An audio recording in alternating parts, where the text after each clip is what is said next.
Hello. If you're new here, I'm Evie. If you're not, then you probably already know what time it is. I make a lot of art and book related videos, and today I'm back with another monthly reading wrap up. Initially, I was hesitant to make this video for two reasons. One, I only have only like 3 or 4 of the books that I read this month physically. A lot of them were library books that I rented out, so I don't have them all on me.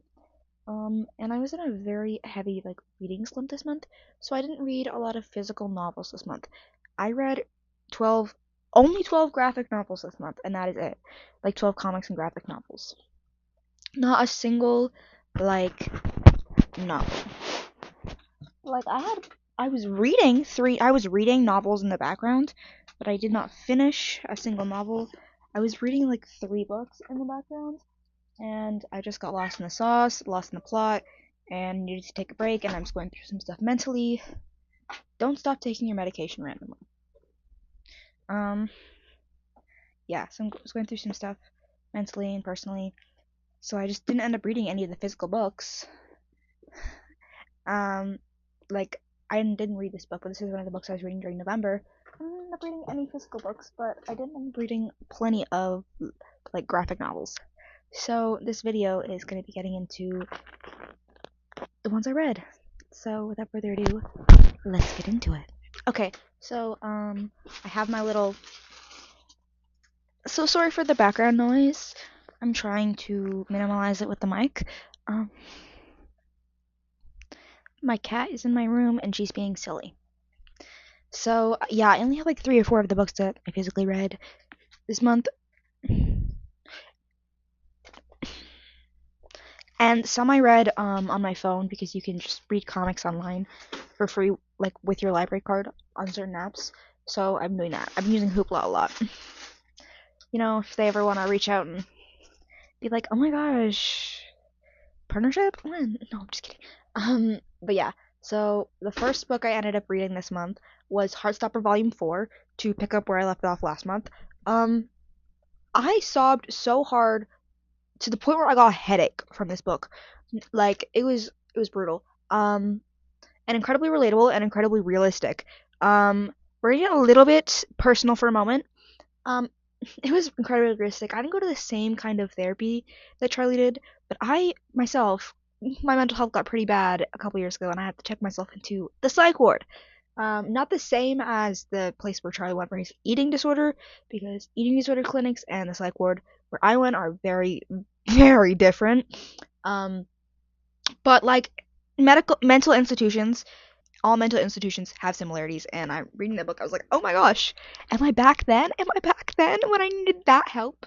Yeah, I was having flashbacks, honestly. Not horrible flashbacks. I was I was just in my feels for Charlie. I wanted to cry. The whole book I wanted to cry. So I did. I was just sobbing the entire time. Nick and Charlie are so cute. And yes, love can't cure mental illness, but love can sure as hell help. When you're going through shit and you need someone to talk to the people you love. They can help. You're not a burden. I ended up giving it 5 stars. It was such a beautiful read. Again, even though I sobbed, it was a good sob. It was a happy cry, but it was also a sad cry. But it was a beautiful cry. All around, amazing. I really need to own my own physical copies so I can reread it 7 times now. Next is, okay, do not get mad at me. I have a bunch of 5 stars reads on here. I follow a bunch of YouTubers who always give books really low star ratings, and to that I say, stop reading books that you know you're not gonna like. Or if you want to read a book, read the reviews about the book. Maybe watch a video of someone watching the book. And even if there's 1 or 2 negative reviews out there, you can make your own opinion. But if you know that the premise of the book or the love story of the book isn't gonna appease you, then don't read the book. I mean, unless you want to make a YouTube video for it, I guess do to each your own. But it's everyone's oh, I've always got all these 1, 2, 3 star ratings. If you don't like the book, even if you know you're not gonna like the book, don't read it. And I know sometimes you can't help. You read a book, you think you're gonna be so into it, and you're oh, you're so vastly disappointed, you have to give it 1 star. But if you know you're not gonna like a book, don't read it. I'm sorry, just don't read it. Just don't read it. And then you don't have a bunch of mucky 2, 3, 4 star, 1, 2, 3 stars, ruining your ratings. Anyways, so I tend to choose books that I know deep down that I will love. Some of them have disappointed me. I have a few books on my shelf that I bought with my own money, and I hated them. I utterly despised them. They were horrible books, and it was like too late to the point where I couldn't return them. Like either I waited too long or I damaged them. So it was like no. So there's some books on there that I don't want to talk about. Like they're despicable, and there are even some that I want to like give away because like I just don't want to own them anymore. And I have. If I gave away a bunch of my books last year from a problematic author. Okay, we're yapping. This is supposed to be like a shorter video because I have to go to bed. Okay, so the next book I read, also, again, I think only one of these books I physically own. But that's okay. That's fine. We're chill. The next book I read was Displacement by Kiki Hughes.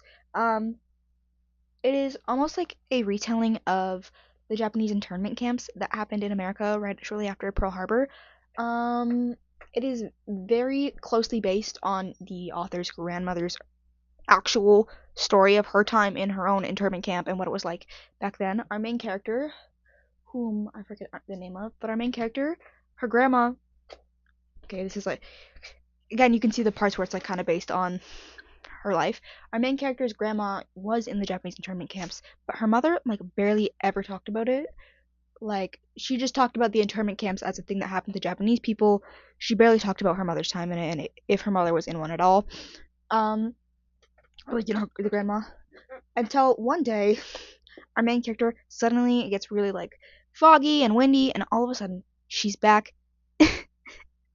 in America in the past, and it's right when like things are getting rocky, right after Pearl Harbor. It's like crazy, and then she comes back. Like it's not too long. She only spends like a couple minutes, and she's like, "Oh, that was weird. Probably like a dream or something." And then like a couple months later, she goes right back to them, and then all of a sudden she's being shipped off to an internment camp, and we get to see like the history of what like actually went down and like the politics within it, and like how societies, like different societies formed within the internment camps, and like all sorts of different things. But one thing that one thing that I personally took from it as someone who's Canadian and whose country has a very deeply tragic history, sometimes I can't help but think, at least we kind of learned. At least we kind of learned.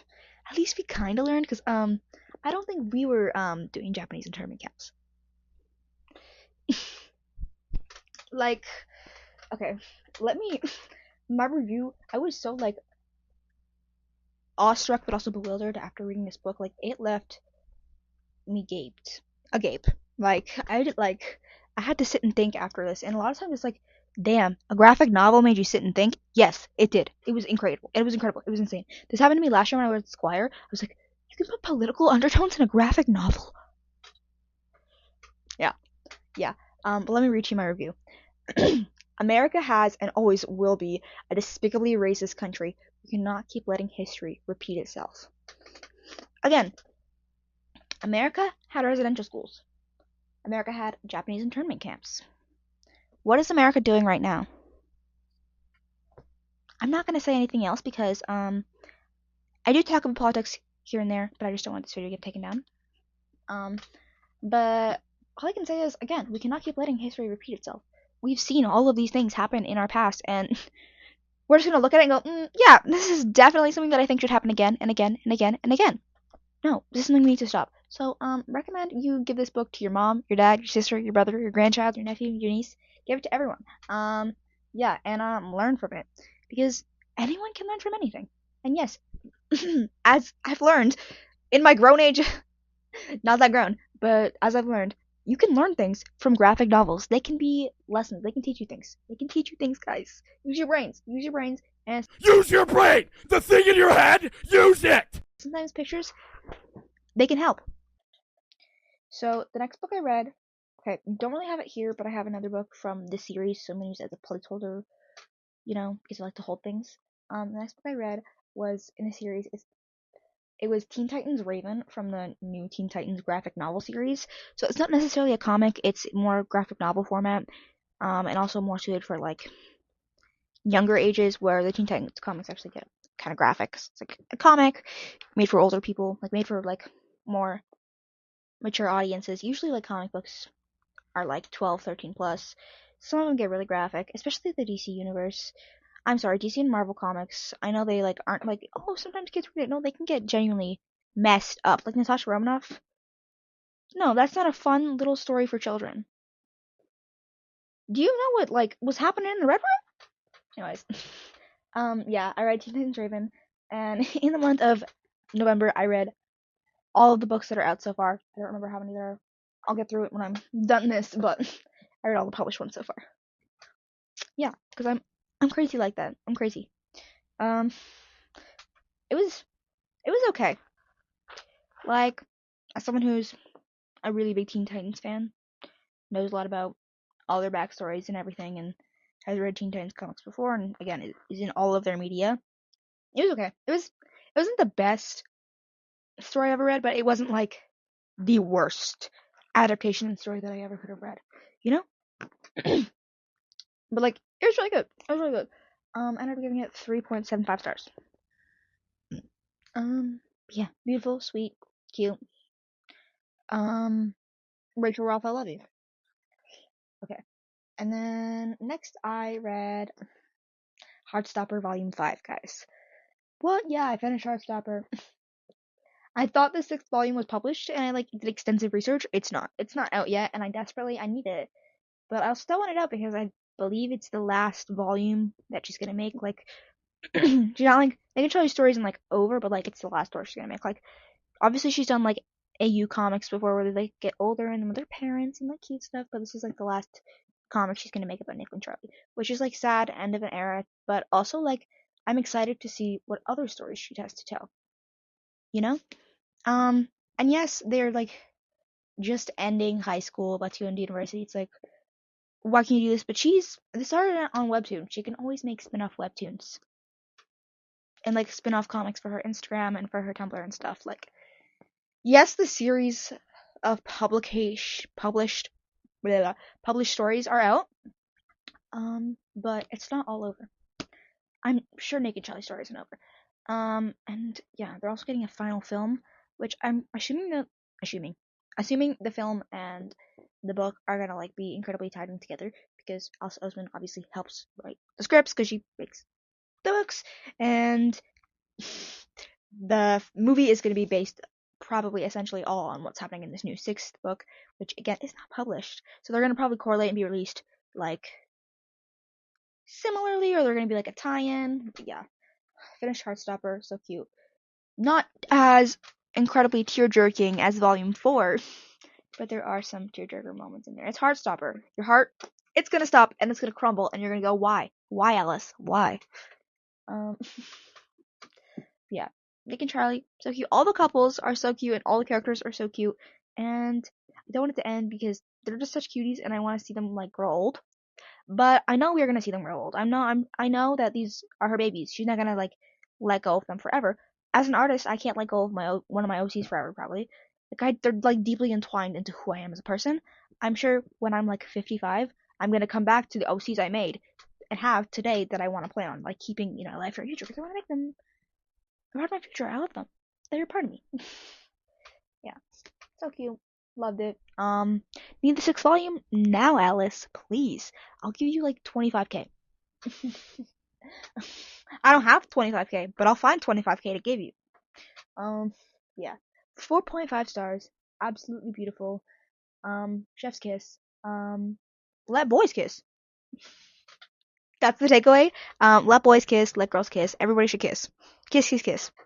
As some of you know, or as you might have gathered from what I've said before, I wanted to start to get into DC comics a lot more. And so I've decided, screw it, I'm gonna get into DC comics more because I have plenty of Marvel comics on my shelf, and I've read plenty of Marvel comics, and I'm a Marvel fan for a very, very long time, but I've also been a DC fan.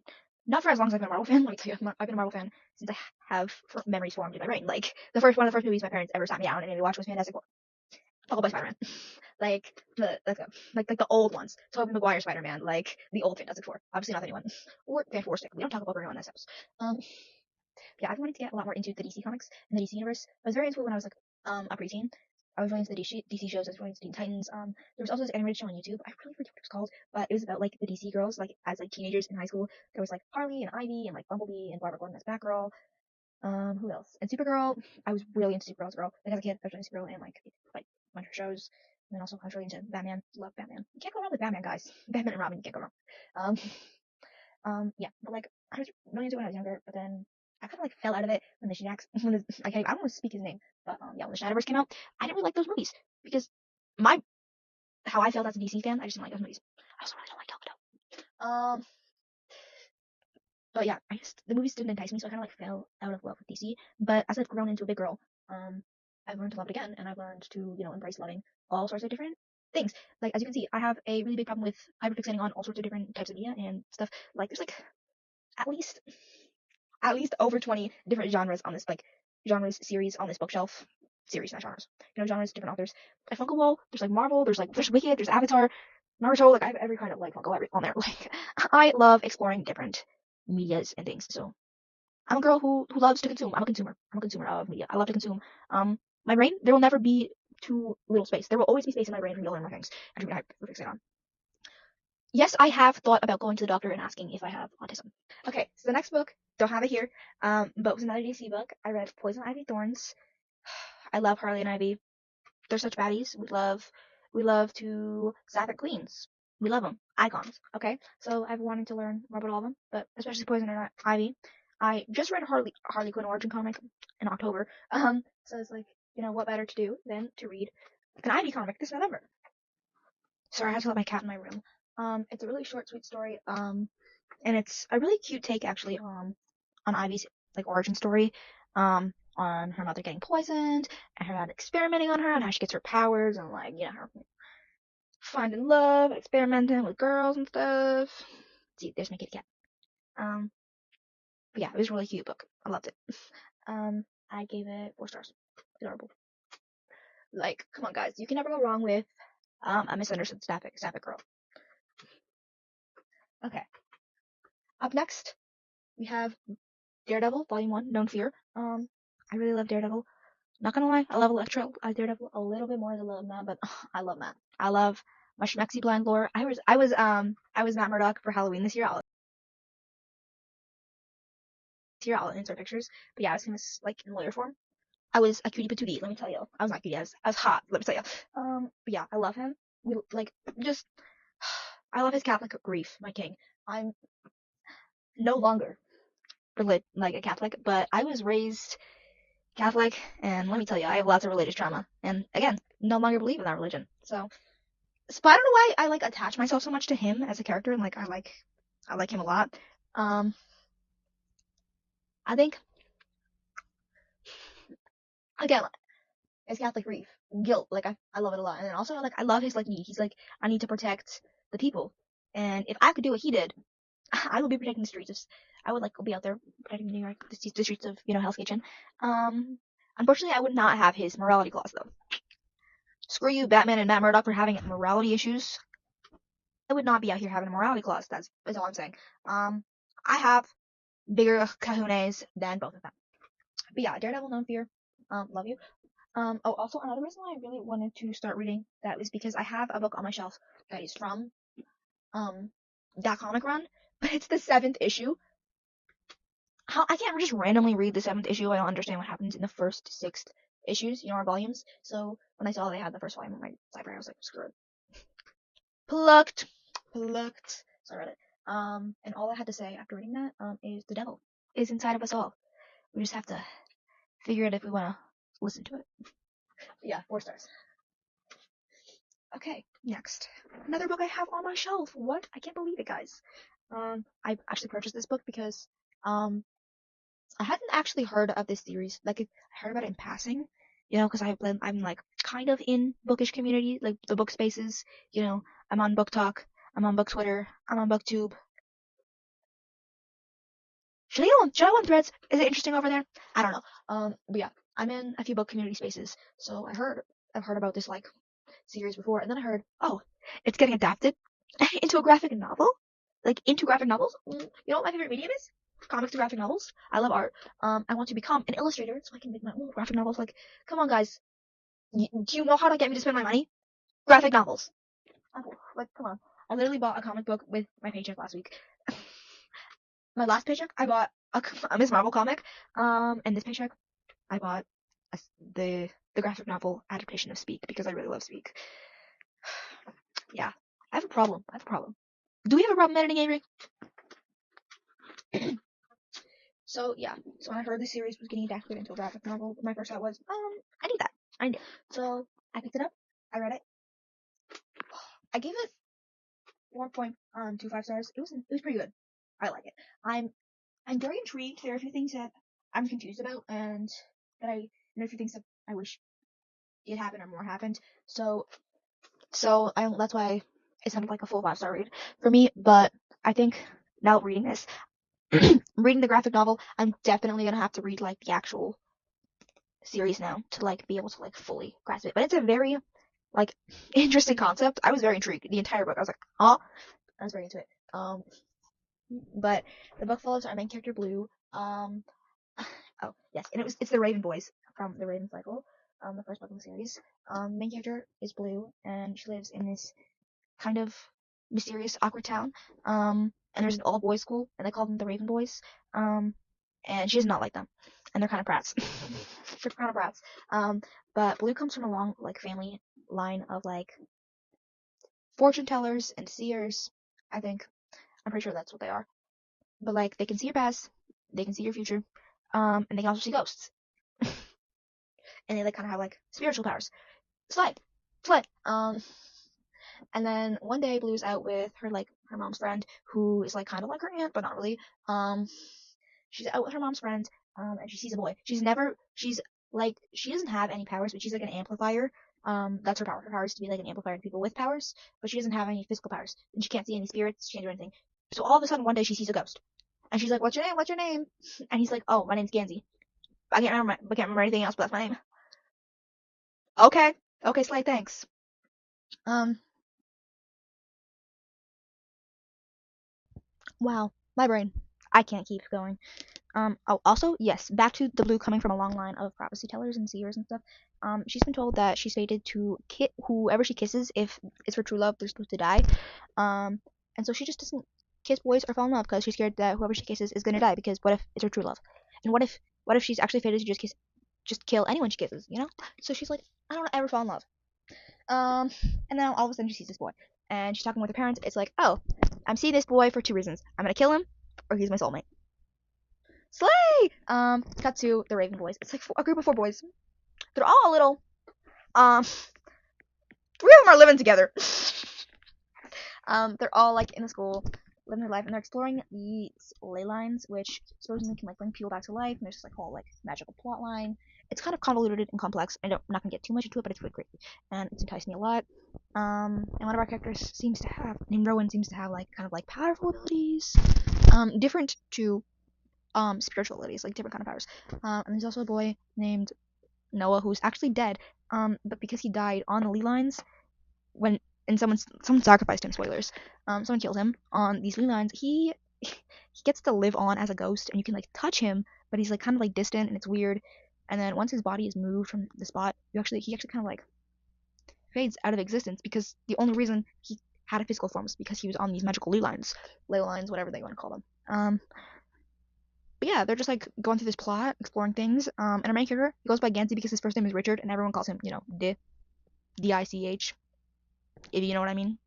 But everyone calls him that, so he's like, no, I'm gonna go by Gansey, and because also that's his dad's name and his grandpa's name, so he's like, no, I'm not Richard, I'm Gansey. But yeah, he has friends.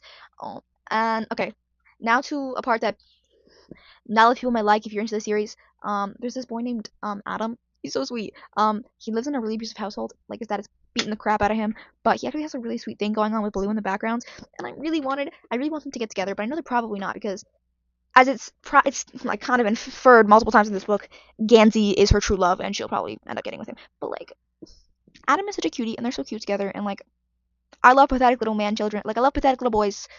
I love raggy little men. Like, he's just my type. So mainly I want him for myself, but also he's just so sweet with Blue, and I love it, and I want it to happen. Okay, I'm sorry. Yeah, the art style was so beautiful. Like I was enticed. I sat down, read it all in one sitting. Like it's just like so much. Like I was enthralled. It was beautiful. 4.25 stars. And again, why? Why do I have to have niche interests? Like niche Ships. Why do I like niche ships, guys? That I know will never be canon.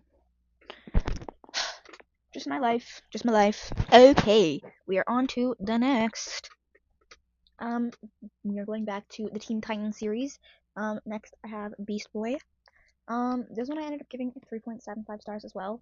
Um, Again, not like super accurate to Gar's actual origin story, but like I get they're trying to keep this for they're trying to make this more PG for children compared to how graphic his origin story is in the comics, and even in the both in the show it's a little in all the shows it's a little kind of graphic, like yeah, but it's like it's a tamer version of the Titans, toned down. But it's really cool.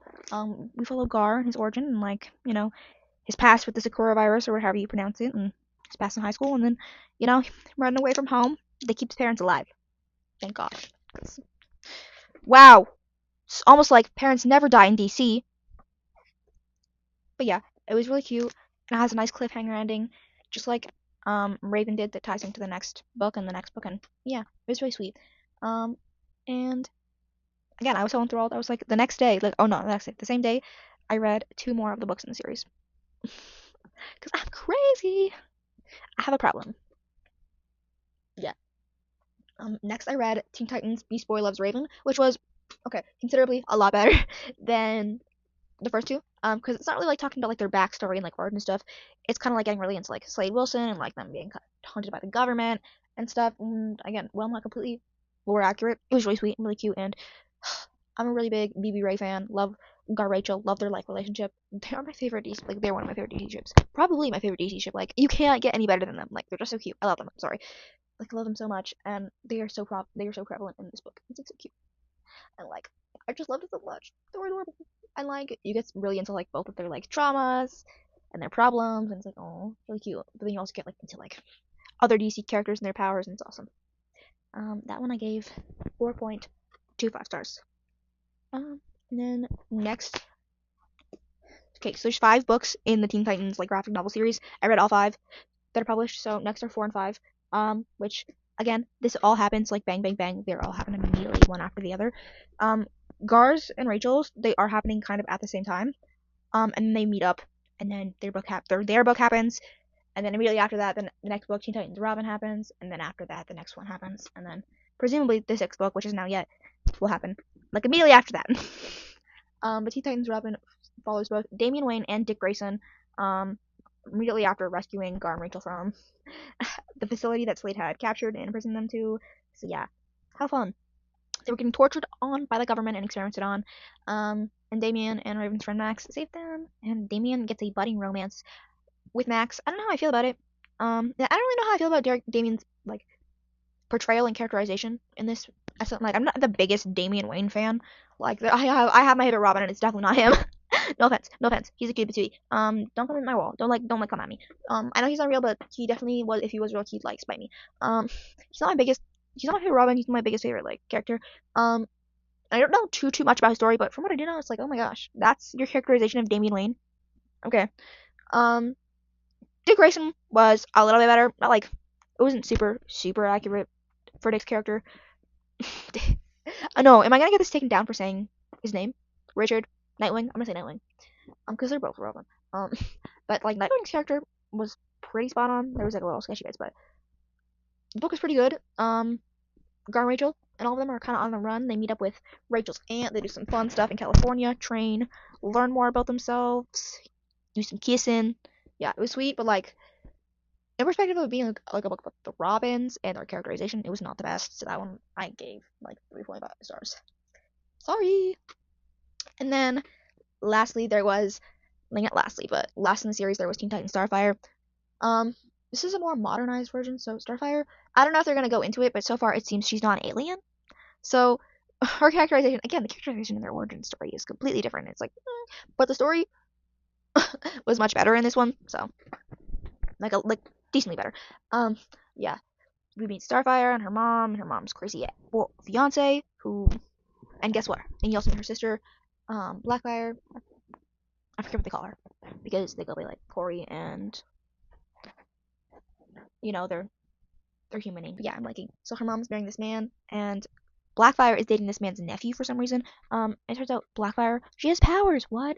And the uncle and her boyfriend, they're working with the government, the same government that like kidnapped Rachel and Gar, to like try to train her and make her into a soldier. Thankfully, like she's in it consensually, but some of these kids are not. And they want to use her unconsensually as a weapon. So, but her boyfriend's like, so does Corey have powers? Does Corey have powers? Does Corey have powers? And her sister's like, no, I don't know. Screw Corey.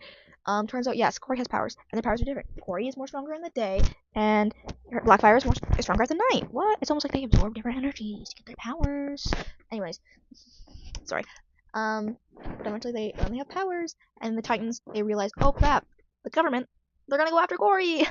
So they save Corey, and Corey and her sister they beef because they tell Corey everything, and Corey goes to her sister's like, you know you're working with like evil people, and her sister's like, no we're not, and the government tries to capture everyone, and then they like kind of win, and we also meet Cyborg, and they all kind of by the end of the book they're all kind of together and they have a plan. Not Blackfire, she's kind of with evil people. But they all kind of like come together, and they're like, okay, we're gonna take down the evil people whose name I forgot because I read that like 2 weeks ago. Sorry. I'm sorry. But it was surprisingly really good, and again, love her relationship with cliffhangers, but I love that it's setting up, one final shabam of them going to take down the government and be forming the Teen Titans and doing all this stuff. But it's definitely told me that this is definitely not completely lore accurate to the Titans, and if I want more lore accurate stuff, then I have to go to the actual comics than a graphic novel. And yeah, I gave Starfire a 4.5. Probably the best rated. Yeah, that one was the best rated of all of them because it was sweet. Oh, and they also got some really cute background decor moments. Okay. Hey, so editing Avery here. I just realized that the last book I reviewed, it completely cut off because I ran out of storage on my camera. Yeah. And also editing, I realized I messed up the number of how many books I finished, how many books I actually read this month. So yeah, I ended up reading 12 books this month, and I'm gonna get into the last book that I read this month. The very last book that I read in November was Supergirl, Woman of Tomorrow. I was talking about earlier in the video, I love Supergirl, I always have. She's been a very big inspiration for me. I've always just loved her character and everything that she resembles and everything that she has, And when I found out that Millie Alloc, of all people, was going to be playing Supergirl, I got really back into my DC hyperfixation. That's really what kickstarted this. If you didn't know already, I'm a really big Millie Alloc fan. Love her acting. And I'm a really big House of the Dragon, Game of Thrones fan. I'm not going to show you a picture because it's really cringy, but I have an entire, Game of Thrones, House of the Dragon, section on my bookshelf, which is, all those books. And then I have Renaissance Funkos on the, for end caps. Yeah. I have a problem.